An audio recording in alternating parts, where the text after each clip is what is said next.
Welcome back to Modeling Manhood. We're going to start with the question today, and then I'm going to encourage you guys at the end. So, how do you guys kill flies? So I had this thought a couple years back, and I was looking through my journal, and it said in there, how a person kills a fly says a lot about their personality. And I just wrote down a couple different ways that I had in my journal.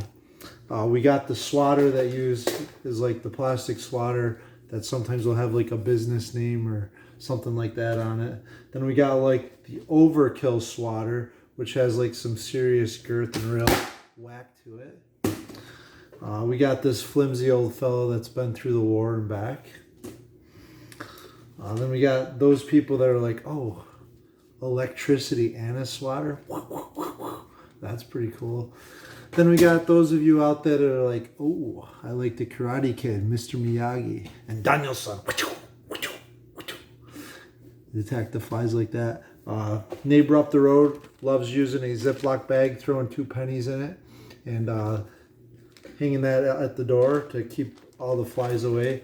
Way to prevent it. A couple other things I got. I got the swoop and slap. We got the straight slap. We got the run around the house and attack and just kind of be like crazy, just swatting at flies like a loony. But anyways, we got the baiter who puts out like fly bait. We used to use this product called the Patchy at the farm that had like a real bright yellow color that the flies would be attracted to, and then it'd be like game over for them. We got the newspaper swatter, person that like rolls up the newspaper and then they're like swats like that. We got those of you guys that like having like a badminton or tennis racket and you're like do like go. Then we got any other method. Maybe you're like one of those guys that has the belt on you and you're like and you can just like take them out like a bullwhip.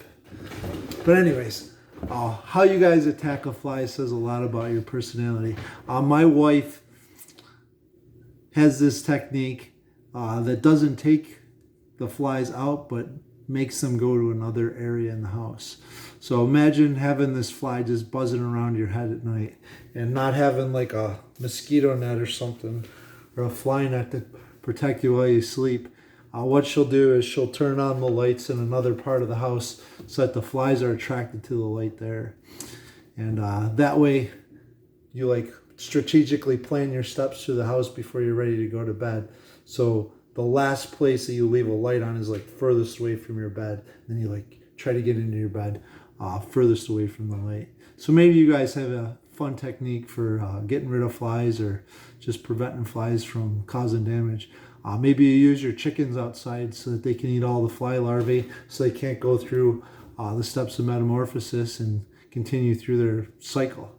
I don't know what your strategy is. Love to hear some comments about how you guys handle the flies or the mosquitoes or the chitters or whatever you guys have, the gnats, wherever you're at. In the Bible, in the book of John, John chapter 3, verse 19, this is the judgment. The light has come into the world, and they're talking about the light being Jesus. And people love the darkness rather than the light because their works were evil. For everyone who does wicked things hates the light and does not come to the light, lest his work should be exposed. And think about those flies wanting to go to the light. Maybe you got like one of those outside bug zappers that goes zzz, zzz, zzz, and the flies or the wasps or the moths get in there and they just die. Those flies are attracted to the light. And in this dark world, are you attracted to the light or to people that have found the light of Jesus? Are you drawn to that light, or are you just happy living in the darkness like a pesky old fly? God wants us to come to him kind of like those insects in the middle of the night that are attracted to that light. And hope that makes sense to you guys. Maybe you got some pesky people in your life that need to hear the gospel message, and I would just encourage you guys to stop and pray for them. Tell them that there is hope.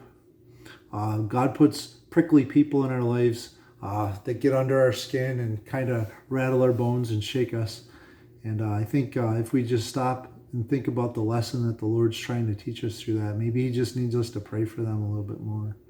So maybe not try to eradicate them or get rid of them like you would trying to kill a fly, but just lead them to the light.